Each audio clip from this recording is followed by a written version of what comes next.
noche de Semana Santa, en el pueblo de mi madre, yo estaba de visita. Era tarde, muy tarde, y el ambiente ya estaba raro desde hacía horas. La música de las fiestas todavía se escuchaba a lo lejos, mezclada con el murmullo de la gente que no quería que la noche terminara. Yo iba un poco tomado, caminando sin rumbo fijo, cuando vi algo que me hizo detenerme en seco. Un grupo de personas. Eran como 8 o 9, todos vestidos de oscuro. No hablaban, no miraban alrededor, y entre todos cargaban un ataúd, pero no era lo más extraño. Lo estaban metiendo por la parte trasera de una iglesia abandonada. Esa iglesia era conocida en el pueblo. Nadie entraba ahí. Decían que llevaba años cerrada, que el techo se había venido abajo en una parte. Y sin embargo ahí estaban, cargando un ataúd hacia adentro como si fuera lo más normal del mundo. Me quedé congelado.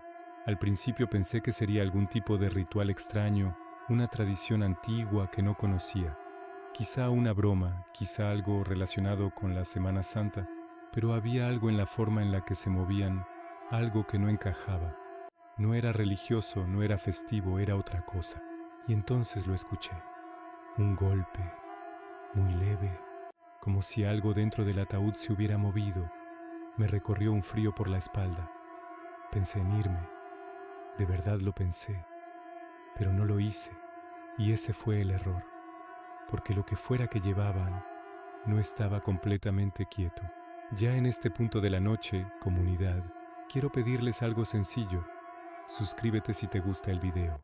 Lo que voy a contar ocurrió hace algunos años, cuando mi familia tuvo que regresar a un pueblo en Michoacán donde crecimos. Todo empezó por una razón dura. A mi mamá le habían diagnosticado cáncer. Los médicos no fueron ambiguos. El tiempo no era mucho. Ella lo aceptó antes que nadie. Y un día dijo que quería volver al pueblo, que quería pasar sus días ahí con sus recuerdos. Llegamos justo antes de Semana Santa. El pueblo estaba vivo, lleno de gente de fuera, procesiones, música, luces. Todo parecía normal, demasiado normal. Nos quedamos en la casa de mi tía, una casa grande, antigua, con un patio enorme y muros altos, siempre cerrada con llave, siempre segura. La primera noche no pasó nada, pero la segunda, algo cambió. Mi mamá fue la primera en decirlo. Dijo que en la madrugada había visto a una mujer en el patio, una mujer parada junto a una ventana, mirando hacia adentro, sin moverse. Mi tía se puso seria. El portón estaba cerrado. La barda era demasiado alta. Nadie entraba ahí sin hacer ruido. Nos contó que hacía muchos años vivió ahí una mujer mayor que murió. La recordaba caminando por el patio, siempre vestida de negro, de luto eterno. Esa noche no pude dormir bien. Y esa misma noche la vi yo. Me desperté por unos pasos afuera, lentos, como si alguien caminara descalzo sobre tierra húmeda. Me acerqué a la ventana y ahí estaba, una mujer, de pie en el patio. No se movía, solo miraba hacia mi habitación. La luz del patio no la iluminaba bien, pero su ropa era oscura, muy oscura, como si absorbiera la luz. Y entonces caminó, sin prisa. Cada noche aparecía, siempre igual, siempre mirando, como si estuviera esperando algo o a alguien. Una noche después de la procesión, me quedé caminando solo. Terminé cerca de la iglesia vieja. La calle estaba vacía, demasiado vacía.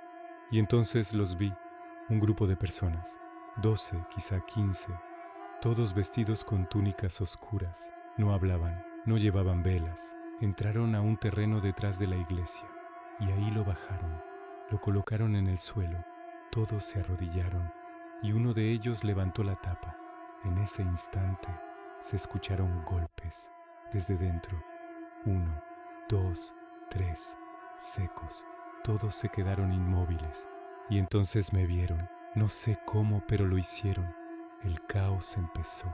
Gritos, movimiento. Al día siguiente escuché algo que me dejó helado. Habían robado un cadáver del panteón. Una tumba reciente había sido abierta. Cuando volví a la casa, mi mamá estaba sentada junto a la ventana, muy débil, mirando hacia el patio. La mujer de negro había vuelto. Mi mamá murió en ese pueblo y nunca regresó a casa. A veces estas historias no parecen conectadas. ¿Coincidencia? ¿Algo más? Esta historia le pasó a mi padrino. Trabajaba para el municipio. Una capilla antigua empezó a tener problemas.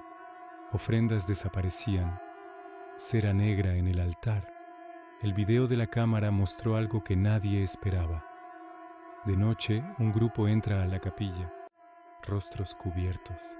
Comienzan un ritual oscuro, pero lo peor estaba detrás del altar.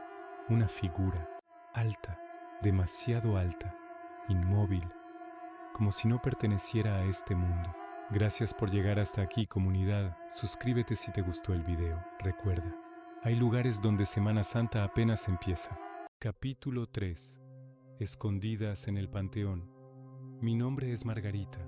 Tengo 28 años y llevo escuchando este podcast desde la pandemia. Suena increíble decirlo así, pero ya han pasado varios años desde entonces. Casi la mitad de la vida de este programa, si lo piensas bien. Fue mi hermana quien me insistió en mandar esta historia. Ella decía que lo que vivimos ese día no podía quedarse solo entre nosotras. Durante mucho tiempo pensamos que todo había sido imaginación de niñas, algo distorsionado por el miedo, pero las dos recordamos exactamente lo mismo. Esto ocurrió cuando éramos pequeñas.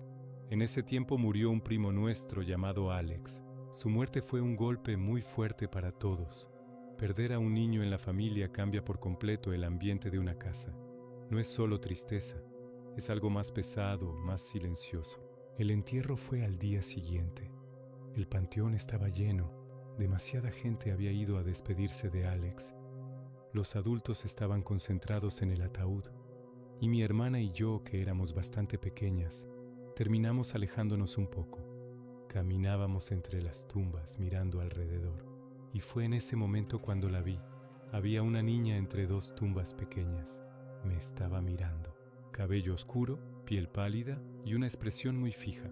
Levantó una mano y me hizo una seña, invitándome a acercarme. La niña se dio la vuelta y empezó a caminar. De vez en cuando miraba hacia atrás para asegurarse de que la siguiera.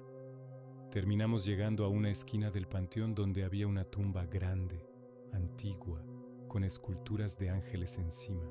La niña volvió a mirarme y me hizo otra seña hacia la parte trasera de la tumba. Yo rodeé la estructura, pero ella ya no estaba.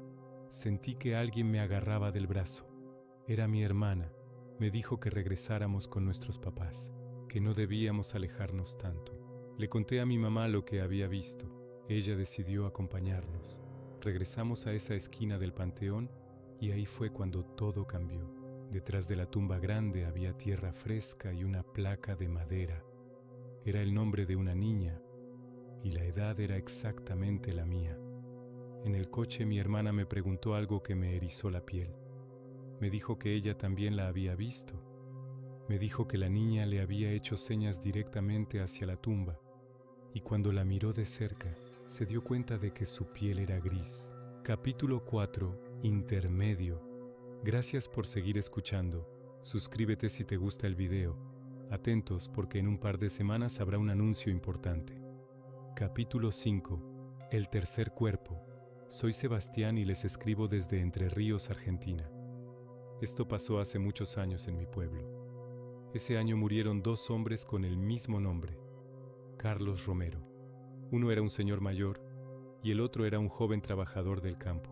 Ambos velorios se organizaron en la misma funeraria. El primer entierro, el del hombre mayor, todo transcurrió con normalidad. El segundo velorio era para el joven. Cuando la familia llegó, uno de los hijos se acercó al ataúd y dijo algo que paralizó a todos.